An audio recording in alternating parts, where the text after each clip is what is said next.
Here is the formula for building muscle while intermittent fasting. Okay, it sounds like a catch-22. It sounds like it's not even possible. How can you possibly build muscle when you're intermittent fasting? Well, it comes down to very strategic timing and understanding different mechanisms within your body. It's a lot more than just calories in versus calories out. And I'll come right out and say it, calories in versus calories out matter. But it's so hard for us to determine when those calories actually matter. Right now, I'm not eating anything. Does that mean that I'm technically in a caloric deficit right now? If I was eating a Rice Krispie treat right now, would I technically be in a caloric surplus at this very moment in time? See, it all depends on when we eat. So we'll get into more of that later. But in the meantime, you are tuned in to the internet's leading performance, nutrition, and fat loss channel. New videos every single Tuesday, Friday, and Sunday at 7 a.m. Pacific time, and a bunch of other videos peppered in throughout the week as well. You can make sure you hit that little bell button to turn on notifications so you know whenever I go live or post a new video.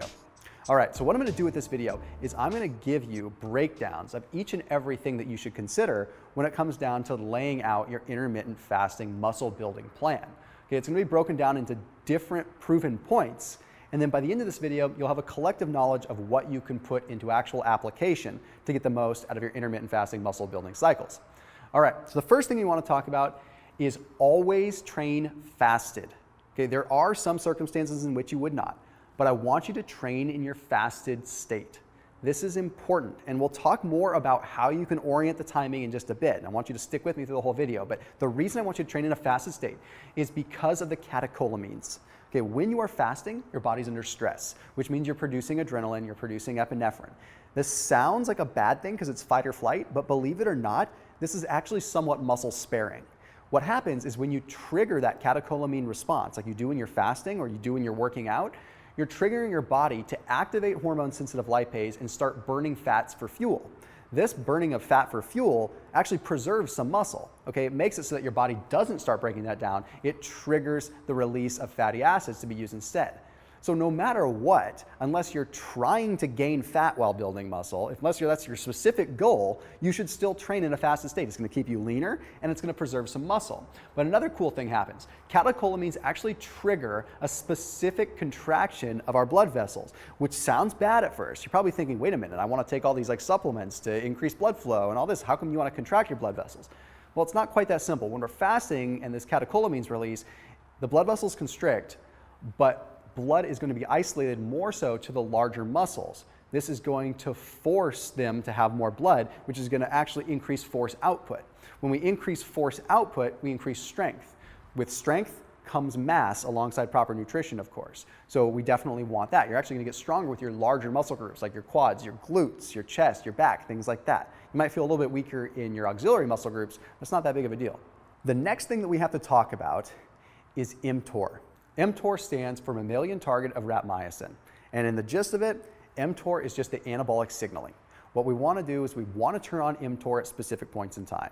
When mTOR is elevated, we're building muscle. We're activating protein synthesis.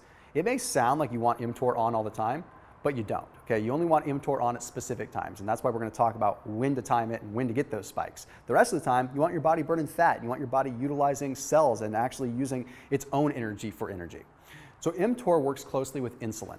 Okay, so when we spike our insulin, we have high levels of mTOR. So high levels of insulin means higher levels of mTOR, which means higher levels of muscle building. Obviously, we don't want mTOR to be elevated all the time. So here's the interesting thing. When you are fasting, during your fast, your insulin levels are super low. You're not building muscle during your fast. I can almost guarantee that, okay? While you're fasting, you're just maintaining. You're preserving muscle maybe, but you're not building it.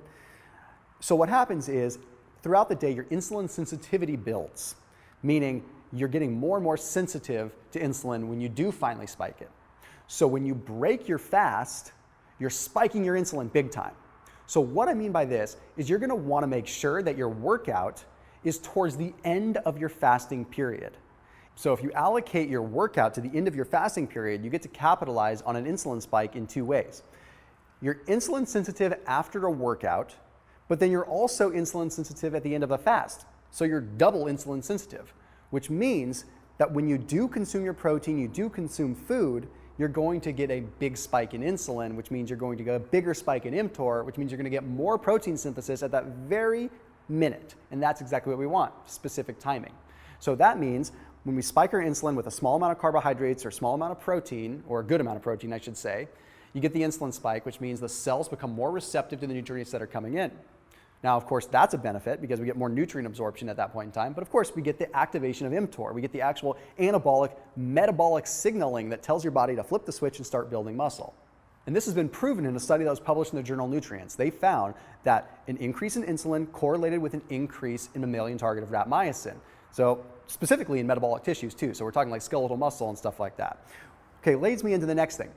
The foods that you should eat. What specific foods should you use to break your fast? Well, it's pretty simple, to be honest. We want to focus on foods that are going to increase mTOR, which are pretty basic, to be honest. Protein, lean protein, specifically leucine, the amino acid leucine, or essential amino acids, those are going to spike your overall mTOR levels. That's what we want. Okay, we want a spike in insulin, we want a spike in mTOR, we want a spike in mTOR from insulin, but we also want a spike in mTOR from other pathways too. We want to do everything we can to get this big spike in mTOR at one specific time because we don't want it elevated the rest of the time. If it's elevated the rest of the time, you're building fat, you're growing tumors, you're doing all kinds of stuff. We want it elevated at specific periods of time. There's actually a study that was published in the Journal of Medicine and Science in Sports and Exercise that found that specifically taking EAAs, that's the essential amino acids, they end up spiking insulin and mTOR in a very specific way. So exactly what we need. You don't need to go crazy on your protein intake, but you want to get your lean protein in. Now, that's not really anything to write home about. You guys probably know that. But of course, getting lean, clean protein sources is imperative. And for those of you that know my channel, you know that I'm a huge fan of ButcherBox. The reason I'm a fan of ButcherBox is because they actually use organic pasture-raised and pasture-finished meats. Okay, this means you're not having a bunch of garbage in it. You're not having grain-fed garbage. You're having good quality stuff that is naturally leaner. Okay, even the cuts of beef are going to be leaner because they don't have all the extra fat that's coming in from soy and grain-fed meat. Okay, normally when a cow is eating grain, it's going to have an excess amount of omega-6 fats that we don't want. The wrong time to be taking those in. You don't want those in after a workout. You want your meat lean and clean. And ButcherBox actually makes it possible to literally get meat cheaper than what you would get at the grocery store delivered right to your doorstep. So make sure you check them out. There's a special discount for my fans down in the description below. Huge thank you to them for making this channel possible and making it so that I can produce this content. But honestly, more importantly, big thank you to them for making my grocery bill a heck of a lot cheaper. So make sure you check them out. All right, the next thing that you want to be paying attention to is actually adding a small amount of omega-3s. Okay, here's the thing. This is very important. When you spike your insulin, you don't want to have a big increase in fat too. Okay, here's why. Insulin spike opens up the cell doorway. So that's great for carbs and protein because it gets shuttled in, but not the best thing for fats, right? Because we don't want to allow fats to get super absorbed at that point in time because they'll go to storage. So normally I would say keep your fats super lean. Keep them out of the equation. Keep them super small. Keep them out of the equation entirely for the most part, but not in this particular case. I recommend that you have a small amount, just a couple of grams of high quality omega-3s. And you can get that through good quality lean protein sources, again, like from ButcherBox. So here's the thing, omega-3s increase protein synthesis quite dramatically. There's a study that was published in the journal Clinical Science that found that supplementing with a small amount of omega-3s ended up increasing protein synthesis by 50% through the P70S6K pathway. Okay, what that means is that by having omega-3s in the equation, the metabolic switch to build muscle was turned on even more. However, it was only turned on in the presence of amino acids too. So a small amount of omega-3s along with a good amount of lean protein equaled a 50% increase in the protein synthesis process, meaning more protein was actually used for building muscle. Okay, combine that with the insulin spikes of allocating the workout towards the end of your fast, and we're in really good shape here. This is exactly the kind of thing we want. Okay, so now let's start talking a little bit more about carbohydrates. Some of you watching this video might watch my videos because I talk a lot about keto. Some of you might watch my videos because I talk about general health or fasting. The fact is when you are fasting for muscle growth, there are some big advantages to having some carbs in the equation. But again, we do it with very strategic timing. And even if you're following a ketogenic diet, if you follow the protocol that I'm about to explain, you will be back in ketosis within an hour or two. So you can follow this and still be all fine and dandy. What you're going to want to do is you're going to want to combine salt, glucose, and fructose along with your lean protein and your omega-3 post-workout when you break your fast. Here's what's crazy cool. So we have different shuttle buses that take carbohydrates to places in our body. Okay? Glucose requires a specific kind of transport molecule. It's called S-GLUT1. Okay? So I want you to envision this. Your digestive system is like a bus station, and you consume glucose. Let's just say white rice to be simple, okay? So you consume white rice. It sits in your gut, it breaks down into glucose, and each glucose molecule gets on a bus. They start getting on a bus. The problem is you only have a few buses that can carry glucose. So a lot of it ends up sitting in your gut and not getting carried. So it ends up not getting utilized, or it just sits there raising your blood sugar and doesn't actually get to tissues because there's simply not enough buses to take it. But here's what's cool. If you combine a small amount of fructose into the equation, fructose takes a different bus. Where glucose takes S-GLUT1, fructose takes GLUT5. Okay, so that means that you can almost double the absorption of the carbohydrates, meaning less blood sugar spike and more just proper quick spike utilization of that glucose and fructose to therefore spike insulin, to therefore spike mTOR, to therefore spike muscle building abruptly and directly when you need it to. Fructose can go directly to the liver and can go directly into utilization. But glucose actually requires sodium to be properly absorbed. It's called a sodium-gated channel, okay, S-GLUT1, so sodium-dependent glucose transporter. So the way that you get around this is you have a little bit of salt, a little bit of high-quality salt, a little bit of fructose, and a little bit of glucose, and you can more than double the absorption. Okay, so it used to look like this. Glucose, you could absorb about 1 gram of carb per minute. If you combine glucose, fructose, and sodium, you can absorb 2.4 grams of carbs per minute. So that means your body can take it up a lot faster, which means, again, quicker insulin spike, more abrupt change, which is exactly what we want. So I recommend 15 grams of carbs coming from fructose, like orange or something like that, something simple, simple fructose, and about 30 to 40 grams of carbs coming from glucose. So this could be dextrose if you wanted to go that route. It could be a starch, it could be like white rice, something like that, something that's going to absorb quick, okay? And it'll come back fast, okay? If you're in keto, you're going to bounce out of keto for a minute, but you'll come back. Okay, now here's another interesting thing. This is another reason why we need to be training in a fasted state. Okay, and this all has to do with mitochondrial density.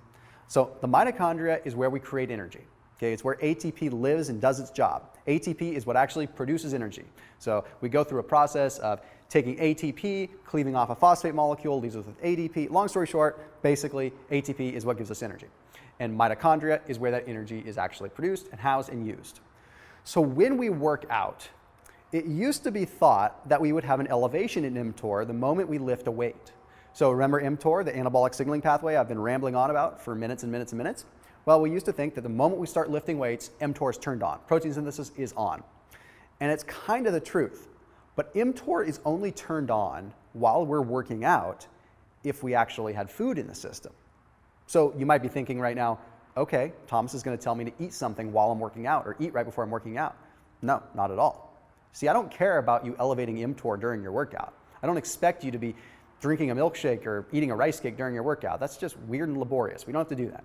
Okay, I want you to keep that mTOR spike at the end of the workout.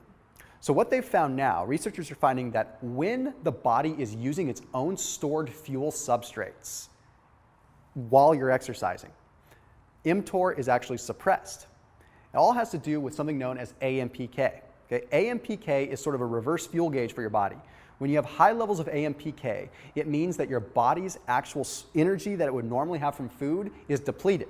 So it has to start tapping into fat. So it's basically just a reverse fuel gauge. It basically tells your brain, hey, this guy's out of food, so just so you know, we're starting to tap into his body fat. Just want to let you know, brain. Okay, so that's what AMPK does. When AMPK is elevated, it turns off mTOR. But it also does something interesting. It increases the mitochondrial density. So it increases the power of the mitochondria, therefore increasing the mitochondrial capacity to hold more ATP. What does this mean? It means that over time, you have to be a little bit patient, you're going to get stronger by training in a fasted state, simply because your body is going to get better at housing energy. It's going to build a bigger factory. That mitochondria is going to become more dense, it's going to hold more ATP, it's going to allow more ATP coupling, more ATP synthesis, you're going to get stronger. So the short answer is this. mTOR elevates in a fed state when you're working out, but AMPK elevates in a fasted state when you're working out. AMPK is the long game. It's going to get you more muscle density. It's going to get you more muscle mass over the long haul, muscle that you'll keep. Eating while working out or eating before working out might get you a little bit more mass in the short term, but you're not going to be as lean and you're not going to be as effective. Two more quick things you need to know before you have an entire repository of information for intermittent fasting and building muscle. The next is have some MCT oil shortly before bed. Okay, why do I say this? Because if you went over on your calories a little bit, just a little bit of MCT oil actually increases your resting energy by 5%. So what that means is that your overall metabolism will increase simply because of the absorption of MCT oil is so crazy fast. It shocks the body. It actually triggers your metabolism to increase. So I say do this before bed because it gets you a little bit of a thermic effect, a little bit of a metabolic boost. So you just had a lot of calories. It's a quick way to turn off mTOR before you go to bed and trigger that catecholamine response that we want. That's going to allow you to keep burning fat so you wake up rested, recharged, and a fat-burning machine the next day. This last one is very important, okay? And it's a paradigm shift, and it's just me encouraging you to look at things a different way. Nothing says that you need to fast until the evening time. You can shift your fasting period. So for example, if you like to work out in the morning and you're still trying to build muscle, you might be wondering, well, I work out in the morning, so I'm supposed to fast the rest of my day and then not eat until evening? Well, that's one way of doing it, but no, why don't you fast breakfast to breakfast or lunch to breakfast? You can still fast 16, 18, 20, 22, 24 hours, but just make it so that you're breaking your fast at the end of whenever your workout is. So here's the benefit to working out in the morning and breaking your fast after your workout in the morning when you're trying to build muscle. There's an additional thing that you could apply that you wouldn't be able to apply otherwise, and that is actually adding caffeine into the mix post-workout. The Journal of Applied Physiology published a study that found that by consuming a small amount of caffeine along with the post-workout meal, it increased glycogen uptake. It increased the carbohydrates that went into the muscle significantly. At 4 hours post-workout, muscle glycogen uptake had increased 66% compared to those that didn't have the caffeine. So a little bit of caffeine will make it so the muscles take up more carbs. You don't want to do this in the evening time because you'll never sleep. But if you train in the morning, you could do this. So you could just shift your eating window. So make it so that you eat your lunch at like noon, and then the next day you work out and you break your fast with breakfast right after your workout in the morning. Problem solved. It's something that people tend to overlook. They always think that they need to eat from evening to evening or set it up like that. So in short, this is what it looks like. Work out in a fasted state and work out hard. Then you're gonna break your fast with lean protein, preferably from ButcherBox where it's controlled.